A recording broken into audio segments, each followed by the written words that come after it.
Welcome back again today, friends. I am sharing with you my Azure grocery haul. Yay, I now have an Azure location really close to my house, so that is super exciting. And so because of that, I decided to try to order from Azure for the third time. So this is just my third order, but now that it's a lot closer, I think it's going to be more possible for me. Yay! And also real quick, I wanted to share with you my new journey into learning how to ferment my animal feed for my cow and my various pigs and my goats and my chickens, including my laying hens and some roosters and a partridge in a pear tree and my goose and my turkeys, and then also fermenting the food for my meat birds.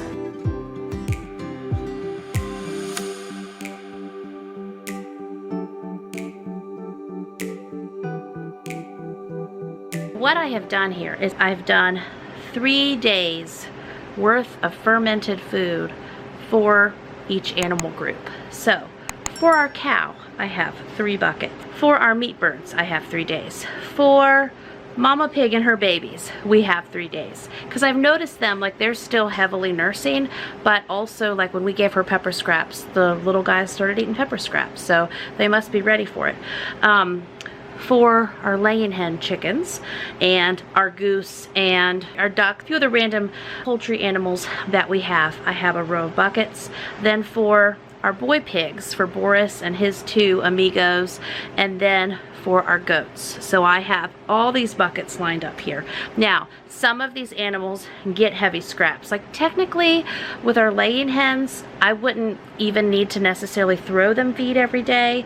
If it's a heavy free-ranging time, I can just let them out every day, give them scraps, you know, they get that, and plus they feed themselves off their acre or so that they're free-ranging on.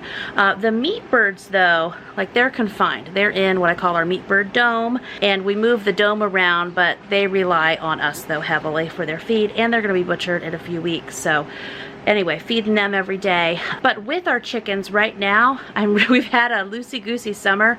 I'm retraining them to, I've got 2 coops and 2 chicken yards, and then there's a door in the middle of the yard. So all my chickens currently, and the rooster and a couple ducks are, and you know, ducks are a mess, but we've had heavy rain while I'm doing this. So anyway, they are in the 2 coops and the 2 open run areas, but they have their door just open in the middle so they can go back and forth.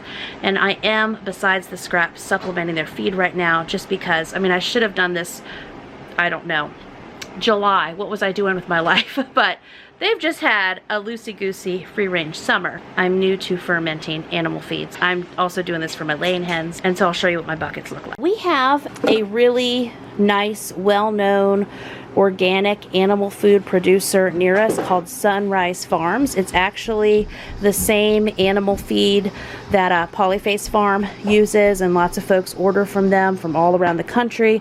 They're local to us, and I have ordered from them before. Also, I just haven't ordered from them lately. I need to put an order in, but in the meantime, Travis hit up Tractor Supply. That's what their food is there. But in a perfect world, I would be using Sunrise, and I will get another order in with them soon, but we're going to use these feeds up first. So I've got my buckets for my cow. I also got my buckets for my cow. Of course, she also eats growing stuff and gets hay.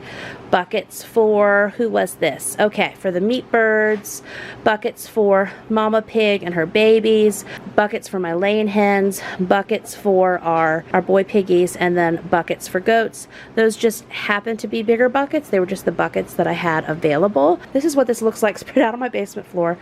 I do have more buckets I need to add more water to.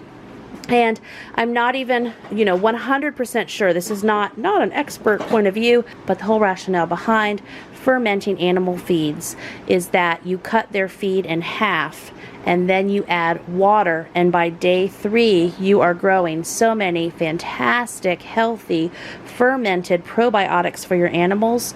Basically, you're making up for that half missing feed in the fermentation process. So I just, put this feed in here, just did the water, was thinking through cutting their feed in half. But for some of these animals, I'm wondering already if I still did too much.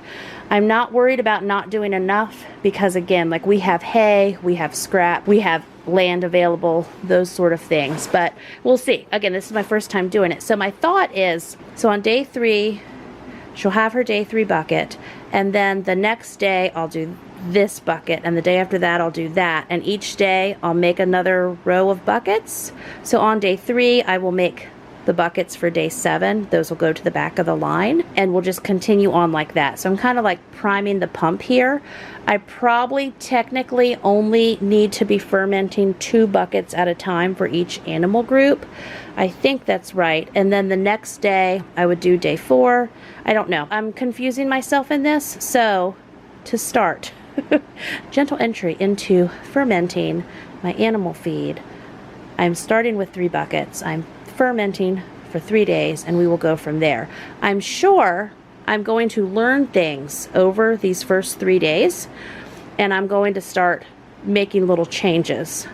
And I'm also going to see how the animals respond, and just overall, how is this going for us? But I do like the idea of being able to cut their feed in half, but then growing the other half of the feed and feeding them lots of wonderful probiotic foods. There's also lots of good reading online. You can just Google fermenting animal feed.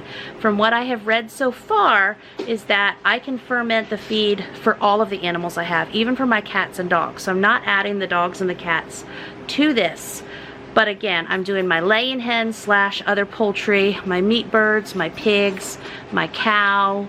Am I leaving anybody out? Well, I also have rabbits. So yeah, their feed is not being fermented right now, but it probably can be. And this obviously takes up a lot of room. So that may be where once I get going, I learn I don't have to have quite so much done ahead of time. This is just what I thought would be best. If you ferment your animal feed, let me know your thoughts. I know that my mom has for years and years fermented her horse feed, and that has gone really well with all of her horses. And even our meat market rescue pony, Durango, that we got October 2021, we fed him based on the diet that my mom prescribed for him, and the vet totally agreed, and the vets have said, oh my goodness, he is just in absolutely fantastic condition now. So his feed has been fermented, and it's worked out well for him. And you know, Travis is already organizing this situation. He thinks that we should be fermenting 2 at a time, which is a great idea. 2 at a time for each animal group, and that in our feed room, by the way, we have a whole feed room. So we need to work on reorganizing that in there. He did a bunch of nice shelves in there too. Just need to reorganize the whole situation, and then we can make like a station for each animal with their feed bag and their fermenting buckets and go from there. But for today, I'm at least getting this party started. Just kind of moving some of these things back now.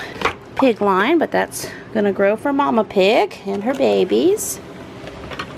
And I did label these with some duct tape and a Sharpie. Travis could probably color code it for us, but for now.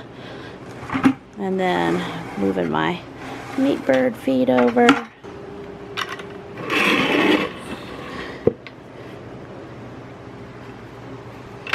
But wait, there's more. We are getting these pictures hung. Travis is going to do this while I'm organizing my Azure Haul. And him and the kids went and got that, even though it was close to home this afternoon for me. So I didn't even have to go or get out of the car. All right, so pictures are hung. Yay, Travis. So now, time for me to show you what I got at Azure today. And of course, that makes it sound like I went shopping at the store, but no, this was my Azure order that I put in a few weeks ago. I was trying to time things right with the canning, and that's why I went ahead and got pears and then carrots. These pears are going to need to be dealt with quickly, and the carrots I have a little bit of leeway. So there are no bulk pears available in my area, and then many of these, I mean, a bunch of them are small. They're small little pears. I ordered them because they're organic. These are 20-pound boxes, so I got 80 pounds.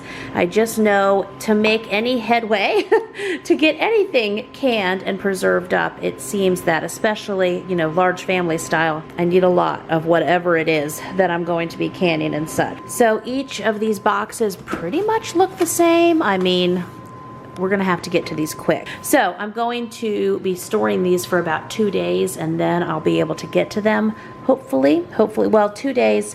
It's actually, well, I guess about 36 hours or so from this point, I'll be able to roll through these pears as my next big canning project. And then once the pears are done, the next canning project is going to be these carrots. Now I also got 10 pounds total, 2 5-pound bags of raw peanuts. I have a friend who wanted to do homemade peanut butter. I've never made homemade peanut butter, so I'm gonna follow her directions. I got her a bag, and then I also got myself a bag. I wanna try it. Can I do it? I think I can. Let me know in the comments how you do homemade peanut butter. I have a Vitamix. I have a food processor. I have peanuts. So, and since I have a friend who makes her own all the time, I figure I'm in good company, right? Organic raw peanuts, contains peanuts. That's what's in here. And as you know from the grocery store in my basement, I do have quite a bit of just regular old great value peanut butter that my kids have no problem going through. But I want to continue to learn new skills, and maybe eventually I'll be getting a 50-pound bag of peanuts from Azure and rolling through it for there. Travis likes wild rice. This is the only way that I can find to buy it. I mean, when I look at Azure, it still comes in these little packs. These are the same packs that are at Walmart. These are 1-pound packs. So this was a 6-pound box with these little wild rice packets in there. And then we got a whole big case, 15 pounds of butter. I mean, again, we roll through it around here. I've never bought a whole case of butter before. Let me show you here. Ooh. Okay, I can pick things up. Anyway, I've never bought a whole case of butter like this before, but I do buy the great value butter, and I buy it in the boxes and I throw it in my freezer and I use it from there. So I thought we could try, this is from cows not treated with growth hormone. Salted sweet cream organic butter. Ingredients: organic pasteurized cream and sea salt. Butter, we're doing it, yay. And then cheese-wise, you know, I just got a big log of provolone from Sharp Shopper. This is, where are we? This was mozzarella cheese. I'm trying to see how big it was. It is not as big as my provolone log. But anyway, Italian style, low moisture, whole milk mozzarella cheese. Pasteurized milk, cheese culture, salt, enzymes. Look like pretty good cheese to me. So we got that. It's been since my last Azure order that I have had these. Okay, 2 of these. See, they're like little Reese peanut butter cups, but they're not Reese's, but they're very good. They're Lily's. Let's read all the good things about them. Are you ready? 40% cocoa, stevia sweetened. Okay. Less sugar, sweet life. Milk chocolate style peanut butter cups. Two sweet bites per cup. No sugar added. What else? What's on this ripped thing that I can't read because it's ripped? Creamy, delicious peanut butter filling. See, I love it. I love it. Less than 1 gram of sugar. Sweet and creamy. Move over, sugar. We'll take it from here. I mean, I'm all for this. Okay, so we've got 2 pieces. So, 2 pieces is the serving size. Okay. 14 carbs, but then we subtract the fiber. And then it also has the sweetener, which is another 4. So 14 minus 7 is 7, and then 7 minus 4 for my Trim Healthy Mama ladies, okay? We have 3 carbs for 2 of these little treats. It does have the chicory root fiber, which is questionable for my THM ladies. What else? Oh yeah, the sunflower. So, few questionable ingredients, but this is like a good for me thing. So, don't judge my lilies, okay? And now that I have these, I mean, I might have 2 of these little cups a day, and that's okay. So, they had some really nice Ezekiel bread options. We go through these Ezekiel bread English muffins. They're very nice. This was a case of 6. And then I also got Ezekiel bread hot dog buns and Ezekiel bread hamburger buns.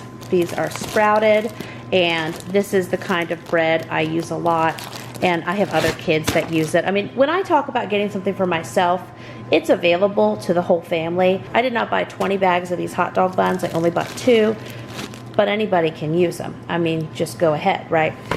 We got the English muffins, and then we got the sprouted grain bread, 7 sprouted grains, flourless, good source of fiber.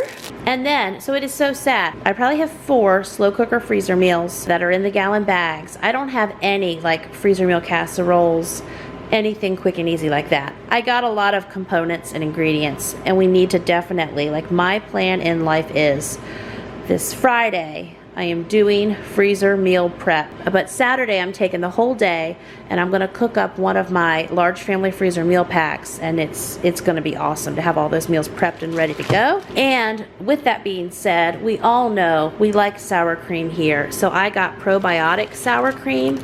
I mean, I didn't even know that was a thing. I didn't know probiotic sour cream was a thing. But I'm learning, I know, okay, cool, let's use it, awesome. I also got low-fat cottage cheese and like whole milk, whole-fat probiotic cottage cheese. Also, probiotic in the cottage cheese. What is this world? Amazing. And then also, I do a lot of Greek yogurt, and so like I'll sweeten it with a little stevia and put a few like Lily's baking chips or fruit in it. And so look at this. Now that Azure is like in my driveway, I feel like not really but close. I'm gonna start using this probiotic Greek yogurt. I am so excited. So here's just my little list that I jotted on this notepad of different things that I'm working through canning right now. So I've done some beans. You know, I did what I think is a bunch of corn. We're going to do potatoes, working through apples, tomatoes. They're frozen, so that can be, you know, a little late once we work through some other things. Pears are coming up. Carrots are after that. I can't find peaches anywhere locally. The peaches were like deep and wide, bushels of them available everywhere, but it was the same time that this Mega Mama kitchen was coming together, and I was doing, you know, lots of everything with that, which took weeks. And we had, yay, say it again with me, 15 days of hand, foot, and mouth disease, yay! So I missed the peach train, I'm pretty sure. But then I need to do a lot of chicken and beef, and then I want to get into doing soups and such. So we've got plenty of canning in our future, and I'm really excited about that. Also, in one of my recent videos, we had a lot of good chat about the canning wall that I would like. And so many of you, you're the voice of reason. You're the voice of reason. You tell me how it is, and I hear you. Like, I hear that those shelves are going to be right by the light, and so those jars are going to get a lot of light. I also hear you about the temperature, and I still want to do it. I'm just being honest. I still want to do it. I did talk to my friend Jessica over at Three Rivers Homestead. If you look for Jessica, look for Three Rivers Homestead on YouTube and on Instagram. She has all of her shelves and all of her jars in her kitchen, and her windows are right there. Now, what Jessica shared with me is her jars are there because that's her place to store them right now, and they do have another plan in the works, so she hopes to not always store them right there in her kitchen, and she has like all of it stored there. But she did encourage me that she always feels like things that are in the jars and that are right there in the light, that her family uses them within 6 to 9 months. So that's also why she hasn't worried about it too much in her household. Now, I have canning shelves downstairs in my basement, and they're away from the light. It's a cold corner, you know, it's down there, but I can't see it, and I feel like jars full of things make me happy. So the shelves that I'm talking about wouldn't hold everything I'm canning. This is me negotiating with you, okay? This is like, I feel like I'm talking to mom, right? But listen, friends, they wouldn't hold everything. They would hold things that we are currently working through canning jar-wise. And they would be holding things that I would be working to go through within 6 to 9 months with feeding a family of 11 all day, every day. That would be my plan. So I would still have jars on shelves in the basement, but then I would also have this slew of jars upstairs that I'm currently going through. So that's my plan for now. And the other thought I have is the same wonderfully creative woodworking company that I have custom making all the window sills for the kitchen in here. I reached out to them today, and I was like, I have this canning shelf idea for my kitchen, and like it's on my husband's list, but you know, it's not gonna be his favorite thing. So can you all do it? This is a wonderfully creative group of guys in our area, and they do so many beautiful projects. So, but they need the dimensions. They're talking it out with me. I think this is going to happen. They don't have any availability until January. So I don't know if that means like maybe I wouldn't get them until March. I don't know. But they're in the works, and we were talking about them matching the windowsills and this floor. So that's something that's happening. We'll see how it goes. So thank you for fermenting that animal feed with me. I'll let you know how that goes. In 3 days, we're gonna try it out. We're gonna give it a go. I did share a picture of that over on Instagram, and I am getting messages from people saying, oh yeah, we do that with our animal feed all the time. And it has saved so much and also had so many health benefits for our animals. So I'm definitely all for trying something that checks all of those boxes. Thank you also for watching my Azure haul. And as always, I appreciate you, and I'll chat with you in those comments below. Bye-bye.